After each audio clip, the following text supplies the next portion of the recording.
You already have it in your genes.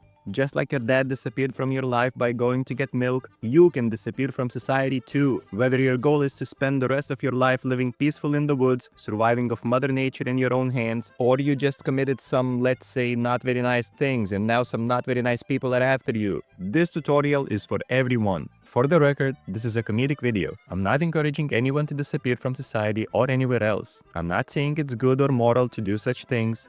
This is just a YouTube video. So how to start? First, you need to create a thorough plan before you start doing anything. So if possible, keep on going on with your life per usual while creating this ploy. Don't use your phone, computer, or any electronic device to write it down. If you need it written, consider doing it in a notebook. But remember to take it with you and burn it eventually to not leave any traces. Step 2.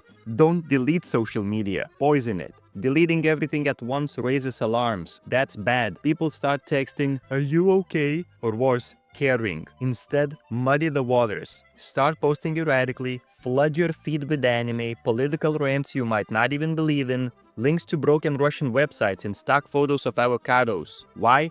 Because digital forensics teams and even amateur stalkers pattern match behavior. By filling your feed with garbage data, you're correcting the pattern. Instead of looking like you vanished, it looks like you're spiraling or just got really into crypto and left in shame. Start forgetting your phone, wallet, but without anything very valuable in it of course, and your laptop in places. This will make people think that you're just a forgetful person, and once you actually disappear and leave your electronics in random places, it will make it less obvious. Step 3. Let your devices die. Don't turn them off. Turning off or destroying your phone sends a signal.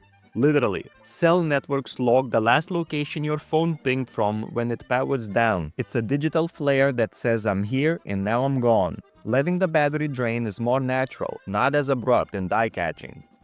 And if you wrap it in aluminum foil while it's dying, you block the last-minute GPS or Wi-Fi signals from triangulating you. It's the digital version of slipping out the back door without triggering your mom's motion sensor. Destroying the phone? Suspicious. Letting your phone die and tossing it in a bus station locker in Reno? Mysteriously poetic. Step 4. Don't just drop off. Fade out. You don't disappear like flipping a switch. That's how people get caught. The key is fading. Gradually stop responding to texts, miss a couple of calls, maybe you're just really tired of being online. Everyone will nod in empathy and go back to scrolling on TikTok. Why? Because the less memorable your exit, the less people care. And if nobody's actively looking for you, no one's feeding breadcrumbs to the people who might be. Real quick, consider subscribing. It doesn't cost you anything and it means a lot to me. Plus, you can always unsubscribe if you change your mind. Step 5. Use cash, but smartly. Just don't rush. Bulk withdrawals from your bank are not subtle. Banks are legally required to report large or suspicious activity, so think about withdrawing $40 here, $60 there, using different ATMs. Buy something cheap with it that would suit your character, like gum or anime body pillow cleaning spray so it looks normal. Make it a pattern over time, if you have time, so it would be less obvious. Remember, your goal in all of this is to be as little obvious and noticeable as your bitch ass can. Also, don't carry only big bills like hundreds, or you look suspicious. Carry small ones to seem normal. You want to look like you're buying vegetables from the local market, not human organs. Step 6. Never look like you're hiding. Which one of these people is more eye-catching? People scan for differences. Someone with dyed hair and a trench coat raises eyebrows, but the guy in a hoodie and joggers sipping gas station coffee? Invisibility cloak. Change your entire vibe. The goal isn't disguise, it's dullness. Get yourself a boring outfit, adopt a mild regional accent, wear those dorky glasses from the pharmacy. No one's reporting the guy who looks like he sells insurance door to door. Step 7. Either flee to a place where there's nobody or hide in plain sight.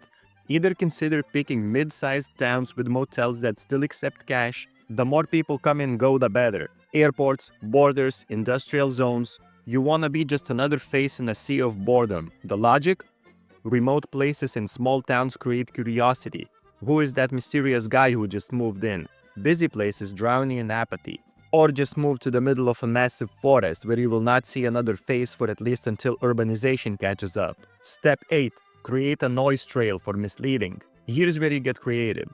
Buy a burner phone with cash and register it in a faraway city. Use it only to search bizarre things like how to become a monk in Southeast Azerbaijan or ferret license Wyoming. The idea is to leave behind a trail so dumb that anyone tracking you gets confused rather than curious. This is the digital misdirection move. You're building red herrings. Step 9. Understand identity, legal versus practical. If you're disappearing within society, not into the middle of a forest, you will eventually hit the ID wall. No social security number, no ID, no utilities, no lease, no job. Systems love paperwork. You've got two paths. First, go off-grid entirely, live alone in the woods where no legal things will ever matter to you, but choose some real big woods. You'll have to know some farming, hunting, fishing, and a bunch of other survival skills. Or second, live inside the system, under the radar. If you stay in cities or towns, expect limitations. No official ID means no renting legally, no normal job, no healthcare or insurance. But people do survive like this, just like illegal immigrants. Work for cash only, cleaning, dishwashing, day labor. Pay rent under the table, shared housing, sketchy landlords. Use prepaid phones and services that don't require ID. It's tough, fragile, and you'll always be one cop stop away from a very awkward conversation. Bottom line, disappearing without a trace is possible, but without a legal identity, life becomes survival mode. Choose unseen in the woods or ignored in the crowd. Just don't expect to have both comfort and invisibility. Step 10. Prepare your brain, not just your bag. You need a go bag, yes, but more than that, you need discipline. This is the part people break down on. They prepare the bag, the cash, the story, but they crumble when they realize they can't check their old Instagram account or text their ex just one last time. You can't disappear unless you're willing to accept being forgotten. That's the psychological tax. Most people fail here, not because they were found, but because they didn't find themselves. Step 11. The actual plan. Now let's say you've poisoned your digital trail, messed with patterns, and mentally accepted the void. What's next? You don't just sprint into the night. You layer your exit. Day 0. Walk out casually. Not through a highway or train station. A trail, service road, or back alley you've scooped out. You're not escaping, you're going for a walk. Hidden 5 to 10 miles out, there's a cheap bike you've planted a week ago. No logos, nothing flashy, just you, the silence, and the wheels. Days 1 to 3.